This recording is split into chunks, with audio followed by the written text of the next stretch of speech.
नमस्कार दोस्तों, स्वागत और अभिनंदन है आप सभी का एक बार फिर से आपके अपने इस YouTube platform learn nursing concept के अंदर। जी हाँ दोस्तों, आज का जो हमारा बेसिक टॉपिक है या जो वीडियो जिसको अपन कहते हैं, आज का हमारा जो टॉपिक रहेगा वो कुछ क्वेश्चन प्रैक्टिस हम यहाँ पर करेंगे, जिसको अपन MCQ सीरीज़ के नाम से जानते हैं।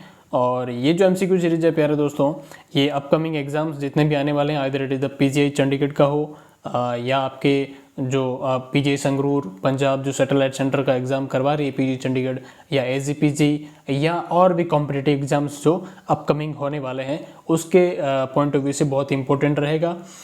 तो उसके रिलेटेड आज हम क्वेश्चन प्रैक्टिस करेंगे। ये जो MCQ सीरीज है कि प्यारे दोस्तों, मैं ये तो नहीं कह सकता कि यहाँ जो हम क्वेश्चन प्रैक्टिस करेंगे वो आपके डिटो कॉपी पेस्ट हो जाएंगे एग्जाम्स के अंदर, ऐसा बिल्कुल नहीं है। लेकिन हाँ, हम यहाँ जो क्वेश्चन प्रैक्टिस करेंगे वो हम यहाँ देखेंगे कि A ऑप्शन क्यों करेक्ट है, B क्यों इनकरेक्ट है, C क्यों गलत है या D क्यों गलत है। तो जो सही क्यों है और जो गलत की वो अपन क्लियर करने की कोशिश करेंगे, और जो सही है वो सही क्यों है। तो अल्टीमेटली हम यहाँ पर एक कंसेप्ट क्रिएट करने की कोशिश करेंगे।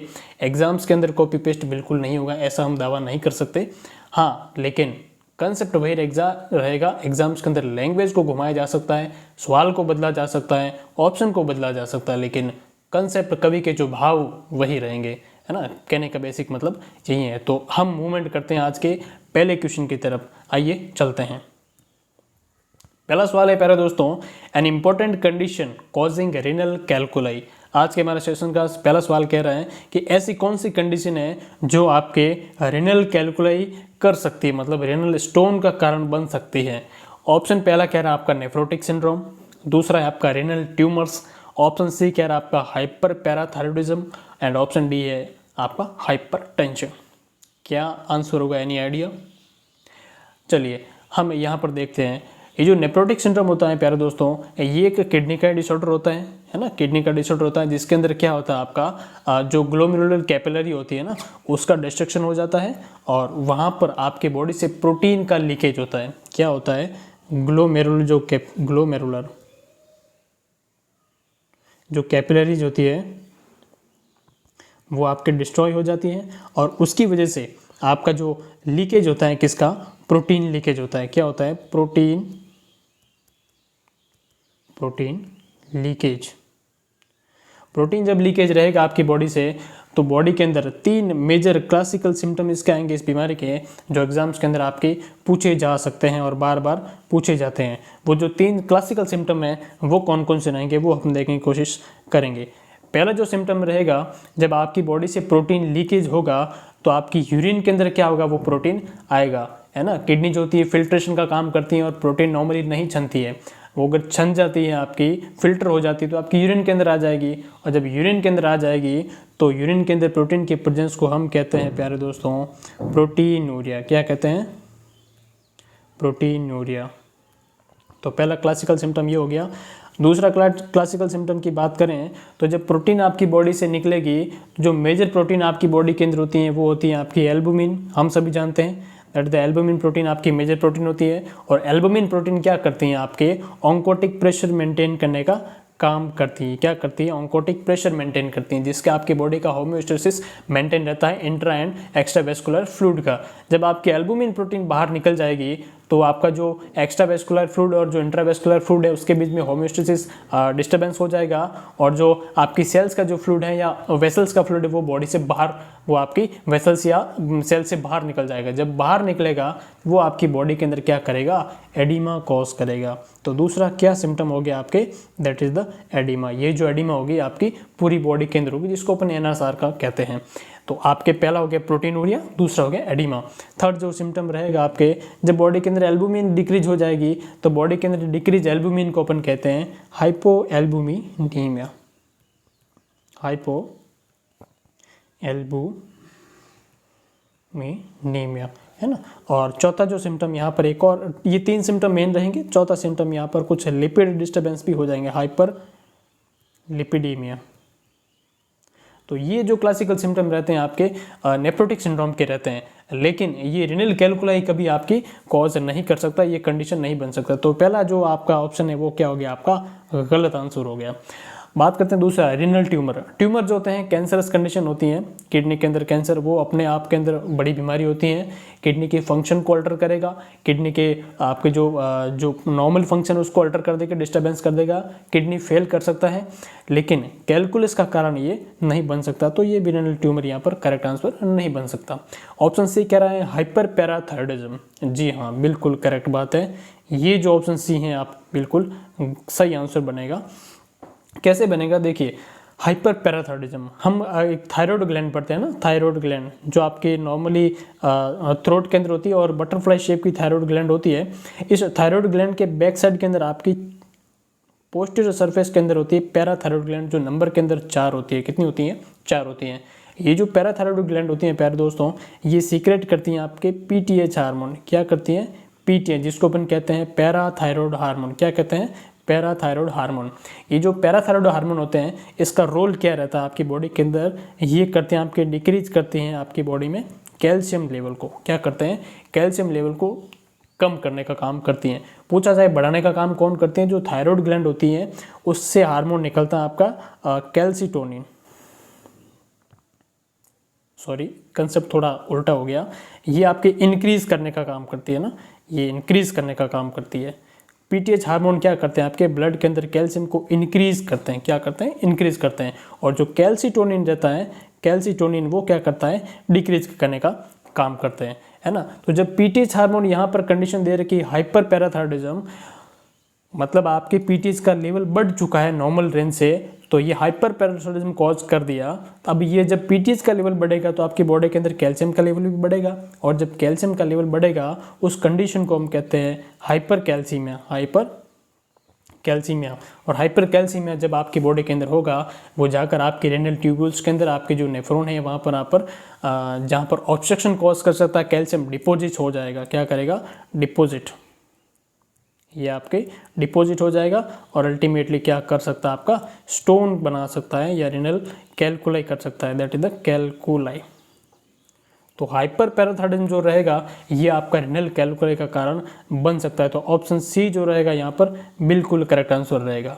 ऑप्शन डी कह रहा है हाइपरटेंशन। तो हाइपरटेंशन अपने आप में एक बीमारी रहती है, किडनी के फंक्शन को अल्टर कर सकते हैं, जिसके अपने अपने कॉम्प्लिकेशन रहते हैं। रिनल कैलकुलाई का यहाँ पर कोई कंसेप्ट नहीं है। तो ये आपको समझ में आया होगा आई थिंक कि हाइपर पैराथायरॉयडिज्म यहाँ पर क्यों आंसर है और दूसरे ऑप्शन क्यों गलत है। आई बात समझ में?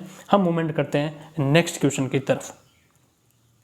अगला सवाल कह रहा है प्यारे दोस्तों, the supportive cells of the nervous system.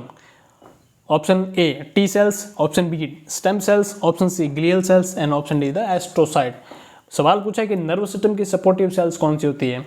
Nervous system को जब हम पढ़ते हैं तो इसके अंदर जो मेजर बेसिक यूनिट होती है वो क्या होती है? आपकी न्यूरॉन होती है। जो बेसिक जो स्ट्रक्चरल और फंक्शन यूनिट होती है वो होती है आपकी न्यूरॉन। अब न्यूरॉन अपने फंक्शन होते हैं बिलियंस के अंदर, ये होती है नंबर्स के अंदर, लेकिन इसको सपोर्ट करने के लिए कुछ और सेल्स होती हैं।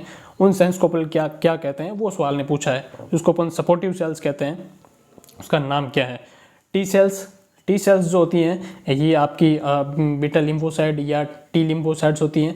तो यहाँ पर ये इम्यूनिटी का WBC का टाइप होता है, ये नर्वस सिस्टम के अंदर इसका कोई रोल नहीं है। तो ऑप्शन ये हो गया, गलत हो गया। ऑप्शन बी है स्टेम सेल्स। स्टेम सेल्स जो होती हैं आपकी बोन मैरो के अंदर होती है। ये कहाँ होती है? बोन मैरो के अंदर। जो आपके RBC WBC जो प्लेटलेट्स होती हैं उनको फॉर्मेशन का काम करते हैं, हिमेटोपोइसिस का काम करती है। क्या करती है? हिमेटोपोइसिस।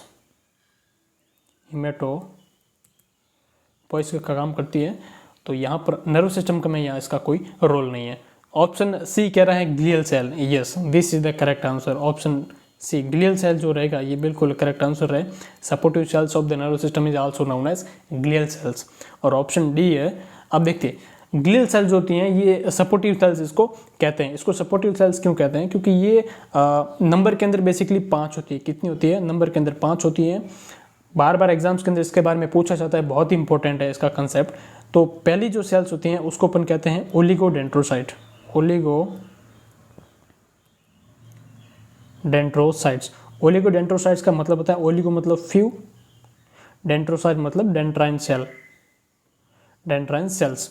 ओलिगोडेंड्रोसाइट्स होती हैं प्यारे दोस्तों, ये आपके जो सेंट्रल नर्वस सिस्टम होता है उसकी माइलिन शीट बनाती है। क्या बनाती है? Myelin sheath. जो सेंट्रल नर्वस सिस्टम की माइलिन शीट बनाने का काम कौन करती है, तो आंसर होगा आपका ओलिगोडेंड्रोसाइट। सेकंड जो सेल्स होती है आपकी, वो होती है आपकी सेवान सेल्स। कौन सी होती है? सेवान सेल्स। ये जो सेवान सेल्स होती हैं प्यारे दोस्तों, ये आपके पेरिफेरल नर्वस सिस्टम की माइलिन शीट बनाती हैं। क्या करती हैं? Peripheral myelin sheath, nervous system की माइलिन शीट बनने का काम करती है कौन? आपकी सेवान सेल्स। आई बात सुन में। थर्ड अपन पढ़ते हैं आपके microglial microglial cells. Microglial cells होती हैं वो स्मॉलेस्ट होती है, नंबर के अंदर बहुत ही ये साइज के अंदर बहुत ही स्मॉलेस्ट होती है, और ये फेगोसाइटोसिस का काम करती हैं। क्या करती है? फेगोसाइटोसिस, मतलब आपकी फेगोसाइटोसिस का जो काम होता है वो आपकी माइक्रोग्लियल सेल्स करती है ना। Important concept. फोर्थ वन जो होती है वो होती हैं आपके astrocyte.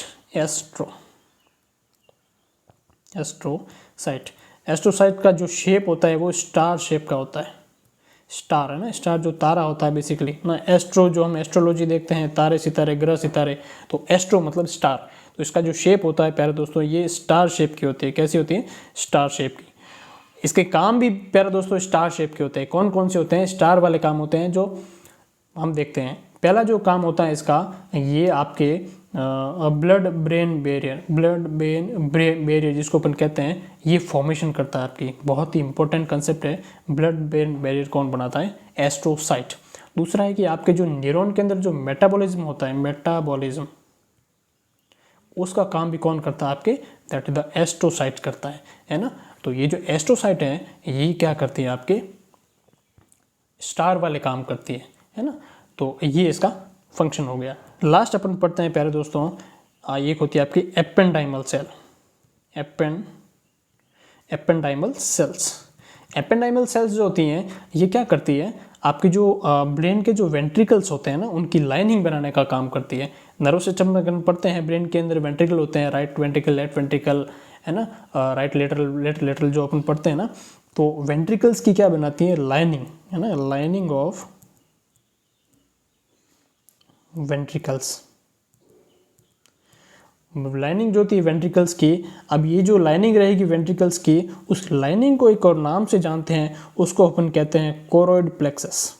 Choroid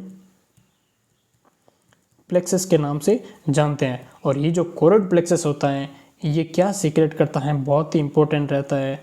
CSF, cerebrospinal fluid का सीक्रेशन कौन करता है? आपके कोरोइड प्लेक्सस करता है। तो लाइनिंग कौन बनाती है? एपेंडाइमल सेल्स, और उस लाइनिंग को बोलते हैं कोरोइड प्लेक्सस। और कोरोइड प्लेक्सस क्या करता है? CSF जो आपके आगे जाकर सब एरेक्नोइड स्पेस के अंदर सर्कुलेट करता है और ब्रेन को प्रोटेक्ट करता है। आई बात सुना है? तो ये आपका हो गया ग्लियल सेल्स के बारे में। 5 टाइप की सेल्स होती है, इनके फंक्शन और नाम इनके देखें। तो ऑप्शन सी बिल्कुल यहाँ पर करेक्ट रहेगा।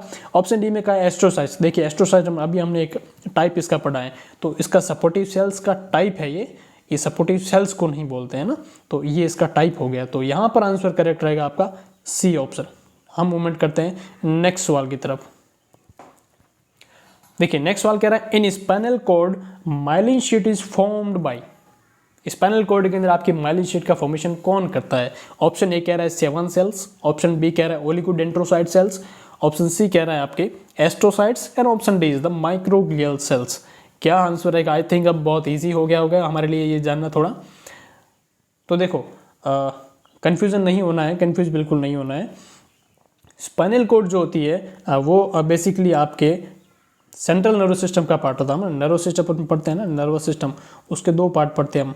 एक होता है आपका सेंट्रल नर्वस सिस्टम पढ़ते हैं, एक आपका पेरिफेरल नर्वस सिस्टम पढ़ते हैं। तो सीनियस के अंदर आपके एक आता है ब्रेन आता है, और दूसरा आता है आपका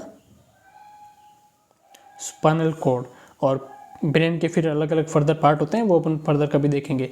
और पेरिफेरल नर्वस सिस्टम के अंदर आपके जो स्पाइनल नर्व होती हैं, या आपके जो क्रेनियल नर्व होती हैं, फिर आगे जाकर वो ऑटोनमिक नर्वस सिस्टम, सिंपैथेटिक, पैरासिम्पैथेटिक, ये सारी डिटेल रहती हैं। तो हमने अभी पढ़ा था कि जो सेंट्रल नर्वस सिस्टम जो होता है उसकी माइलिन शीट बनाती है आपकी ओलिगोडेंड्रोसाइट्स। कौन बनाती है?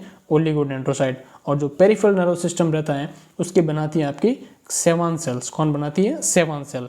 तो सवाल ने पूछा है स्पाइनल कॉर्ड की माइलिन शीट का फॉर्मेशन कौन सी सेल करती है? तो क्या ये सेवान सेल्स करती है? तो सेवान सेल जो होती है आपकी PNS मतलब पेरिफेरल नर्वस सिस्टम का काम करती है, उसके अंदर माइलिन शीट का फॉर्मेशन करती है। तो सेंट्रल नर्वस सिस्टम के अंदर इसका कोई रोल नहीं है। तो ये आपका गलत आंसर हो गया।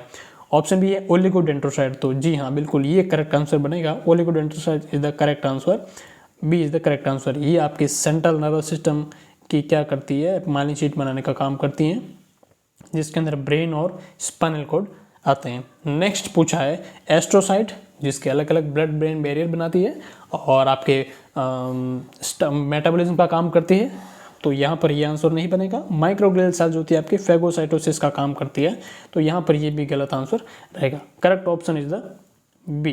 कौन सा रहेगा? बी। हम मूवमेंट करते हैं नेक्स्ट की तरफ। नेक्स्ट सवाल कह रहा है what is the correct order of meninges from inside toward outside. बहुत ही इंपॉर्टेंट सवाल है प्यारे दोस्तों, बार बार मल्टीपल टाइम एग्जाम्स के अंदर पूछा हुआ है और पूछा जाएगा, और हम हर बार इस क्वेश्चन के अंदर कंफ्यूज होते हैं। तो चलिए आज का इसको डील करते हैं। करेक्ट ऑर्डर पूछा है मेनिंजस का, इनसाइड, ये बहुत important, from inside toward outside, मतलब अंदर से बाहर की तरफ कौन सा है। ऑप्शन देखिए, dura mater, arachnoid mater, pia mater. Option B कह रहा है pia mater, arachnoid mater and dura mater. Option C कह रहा है कि arachnoid mater, dura mater, pia mater, and option D is the arachnoid mater, pia mater and dura mater. क्या होगा आपके हिसाब से, यानी आइडिया? कुछ लोग सही है। चलिए इसको देखते हैं। हम जब नर्वस सिस्टम पढ़ते हैं ना, हम पढ़ते हैं नर्वस सिस्टम, तो नर्वस सिस्टम के अंदर ब्रेन स्पाइनल कॉर्ड अपन पढ़ते हैं, तो यहाँ पर हम थोड़ा ब्रेन को बनाने की कोशिश करते हैं। देखिए ये हो गया आपका ब्रेन हो गया, ये हमने ब्रेन बनाने की कोशिश की है। अब ब्रेन के ऊपर जो कवरिंग होती है ना, इस कवरिंग को हम बनाने की कोशिश करते हैं। तो सबसे फर्स्ट जो आपकी कवरिंग रहती है, ये हमने एक कवरिंग बनाई, ये पूरी आपकी स्पाइनल कॉर्ड में भी होती है, नॉट ओनली ब्रेन। दूसरी जो कवरिंग होती है ये हम यहाँ पर बनाते हैं, इसके ऊपर एक और कवरिंग होती है, ये सेकंड कवरिंग। थर्ड जो कवरिंग रहती है ये हम यहाँ बनाते हैं, इसके ऊपर एक और कवरिंग होती है, वो भी हम बना देते हैं।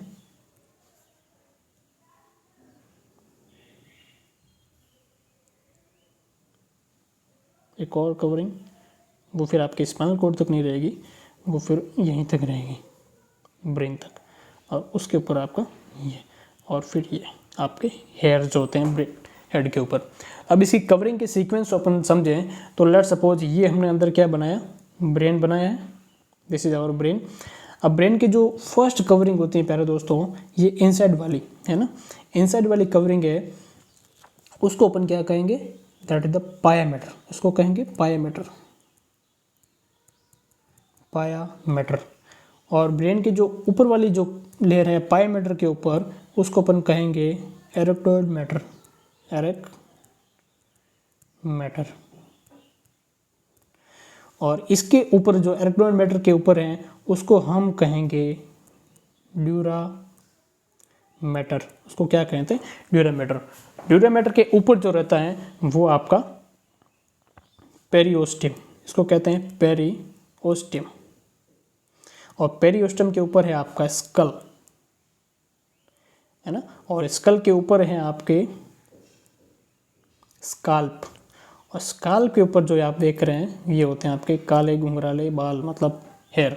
तो ये 7 कवरिंग जो होती है ना, ये ब्रेन को प्रोटेक्ट करके रखती है। Inside pia mater, arachnoid mater, dura mater, periosteum, skull and scalp and hair. तो अब सवाल ने क्या पूछा है कि करेक्ट ऑर्डर क्या रहेगा मेनिंजेस का। अब ये जो कवरिंग है ब्रेन की, पायामेटर, एरेक्टोइड मैटर और ड्यूरा मैटर, इन कवरिंग को अपन क्या कहते हैं, आपके मेनिंजेस, क्या कहते हैं, मेनिंजेस। और ये जो मेनिंजेस है ब्रेन को कवर करके रखती है, इनका कवर करके जो रखती है, इनका करेक्ट ऑर्डर पूछा है। तो देखिए सबसे अंदर कौन है, पायामेटर है, ऑप्शन के अंदर कई है, हम देखते हैं। ड्यूरामेटर सबसे ऊपर होती है, एरेक्टोइड मैटर बीच में होती है, और पायामेटर, तो ऑप्शन ए तो यहाँ पर गलत आंसर हो जाएगा, क्योंकि पायामेटर हमको अंदर से पूछा, मतलब इनसाइड, तो सबसे अंदर है आपकी पायामेटर, तो पायामेटर कहीं है ऑप्शन के अंदर, जी हाँ ये हमको पायामेटर मिल गया ऑप्शन बी के अंदर। और नेक्स्ट पूछा है एरेक्टोइड मैटर, तो एरेक्टोइड मैटर बिल्कुल है यहाँ पर, और एरेक्टोइड मैटर के ऊपर होता है आपके ड्यूरा मैटर, तो यहाँ है, बिल्कुल है यहाँ पर। तो ऑप्शन बी जो रहेगा यहाँ पर बिल्कुल करेक्ट आंसर बनेगा। अदरवाइज ऑप्शन सी में कहा एरेक्टोइड मैटर, ये बीच में होता है, ड्यूरामीटर सबसे ऊपर होता है, ये आप पर गलत आंसर बन जाएगा, ये भी गलत बन जाएगा। और ड्यूरामीटर जो होता है ये सबसे ऊपर होता है। हमको पूछा है इनसाइड टुवर्ड आउटसाइड, मतलब अंदर से बाहर। वहीं अगर आपका यहाँ पर इनसाइड की जगह आउटसाइड हो जाता है ना, ये आउटसाइड हो जाता, आउटसाइड से इनसाइड पूछता तो आपका ऑप्शन ए बिल्कुल करेक्ट जाता है ना, क्योंकि ड्यूरामीटर, एक्टिनोमीटर और पायोमीटर ऐसे होती है। अब ये जो पायोमीटर और एक्टिनोमीटर है, इसके बीच का जो स्पेस है उसको कहते हैं सब एरेक्नोइड स्पेस, है ना, जिसके अंदर CSF आपका रन करता है। और ड्यूरामीटर के नीचे वाला और एरेक्नोमीटर के बीच वाला जो स्पेस है उसको कहते हैं सब ड्यूरल स्पेस। और ड्यूरामीटर के ऊपर वाला जो स्पेस है उसको कहते हैं एपिड्यूरल स्पेस, जहाँ पर पोस्ट ऑप जो ऑपरेट होता है पेशेंट, उसको एपिड्यूरल एनेस्थीसिया लिया जाता है। ठीक है, तो ये स्पेस के बारे में हमने डिटेल से बात की है। तो यहाँ पर ऑप्शन बी रहेगा आपके बिल्कुल करेक्ट आंसर, अदर ऑप्शन आपके गलत रहे। आई होप आपको समझ में आया होगा। हम मूवमेंट करते हैं नेक्स्ट क्वेश्चन की तरफ।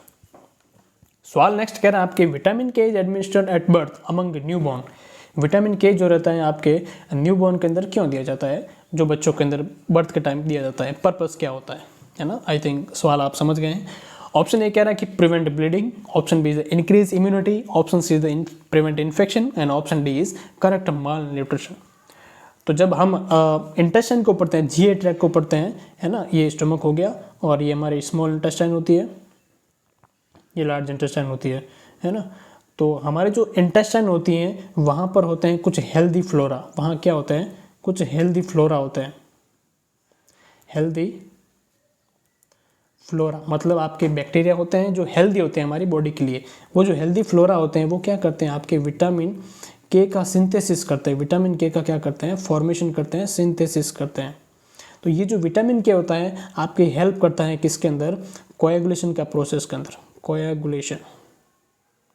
कोएगुलेशन या क्लोटिंग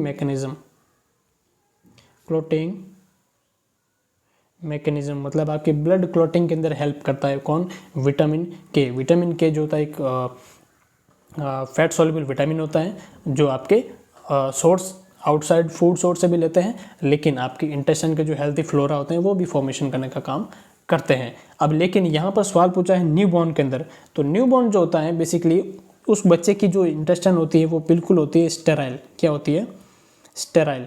जब स्टेराइल का मतलब है यहाँ पर कोई माइक्रो ऑर्गेनिज्म प्रेजेंट नहीं रहेगा, जो हेल्दी फ्लोरा है वो क्या रहेंगे, एब्सेंट रहेंगे। और जब ये एब्सेंट रहेंगे तो क्या वहाँ पर विटामिन के का सिंथेसिस हो पाएगा, नहीं हो पाएगा। जब विटामिन के का सिंथेसिस नहीं होगा तो क्या वहाँ पर कोएगुलेशन का प्रोसेस होगा, नहीं होगा। और जब क्लॉटिंग मैकेनिज्म नहीं होगी तो वहाँ पर बच्चे को रिस्क रहती है किसकी, आपके ब्लीडिंग की रिस्क सबसे ज़्यादा रहती है, मतलब या हेमरेज की जो रिस्क रहती है वो सबसे ज़्यादा रहती है।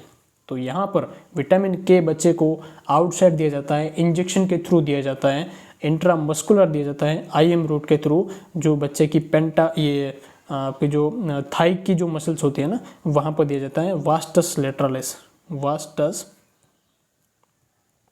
लेटरलिस मसल्स के अंदर दिया जाता है, इंट्रामस्कुलर दिया जाता है एट बर्थ।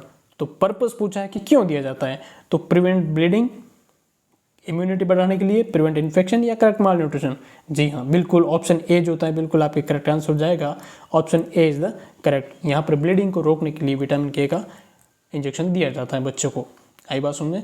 इम्यूनिटी के लिए बच्चे को जो होता है वो मदर के जब वूम के अंदर होता है तो इम्यूनोग्लोबिन जी जो होता है ट्रांस प्लेसेंटा से मिल जाता है, प्लेसेंटा से मिलता है। और इम्यूनोग्लोबिन जो ए होता है वो मदर के ब्रेस्ट मिल्क से मिलता है, ब्रेस्ट मिल्क से मिल जाता है। तो इम्यूनोग्लोबिन्स और बाहर से जब हम कुछ वैक्सीन्स भी बच्चे को देते हैं, जो बच्चे को अल्टीमेटली क्या देते हैं, इम्यूनिटी देने का काम करते हैं वैक्सीन। और ये जो इम्यूनोग्लोबिन्स, वैक्सीन जो होते हैं आर्टिफिशियल इम्यूनिटी देते हैं, और ये जो होते हैं आपके नेचुरल इम्यूनिटी देने का काम करते हैं। कौन, इम्यूनोग्लोबिन जी और ए। तो इम्यूनिटी बढ़ाने के लिए ये इम्यूनोग्लोबिन्स और वैक्सीन काम करेंगे। यहाँ पर विटामिन के का कोई रोल नहीं है, इसलिए ये हो गया गलत आंसर, है ना। ऑप्शन सी कह रहे हैं इन्फेक्शन को रोकने के लिए। जब बच्चे की इम्यूनिटी प्रॉपर रहेगी तो इन्फेक्शन वैसे ही रुक जाएगा, है ना। तो यहाँ पर विटामिन के इन्फेक्शन में कोई रोल नहीं रहता है। और ऑप्शन डी कह रहा है करेक्ट करेंगे माल न्यूट्रिशन को। तो माल न्यूट्रिशन के लिए बच्चे को ब्रेस्ट फीडिंग कराया जाता है, ब्रेस्ट फीड कराओ प्रॉपर, और अगर फिर भी माल न्यूट्रिशन ठीक नहीं है तो पेरेंटल सपोर्ट दो न्यूट्रिशन के लिए, और जो अंडरलाइन कॉज है उसको ट्रीट करो। विटामिन के का माल न्यूट्रिशन में कोई रोल नहीं है। तो ये हमने कुछ यहाँ पर MCQ पढ़े हैं। आई होप आपको सारे समझ में आए होंगे, कैसे उनको आंसर दिया जाए, कौन से गलत होते हैं, कौन से इसको कैसे सही करें। कंसेप्ट हमने जानने की कोशिश की है। हम रुकते हैं यहीं पर, मिलते हैं अगले नेक्स्ट वीडियो में। तब तक के लिए जय हिंद, जय भारत, धन्यवाद।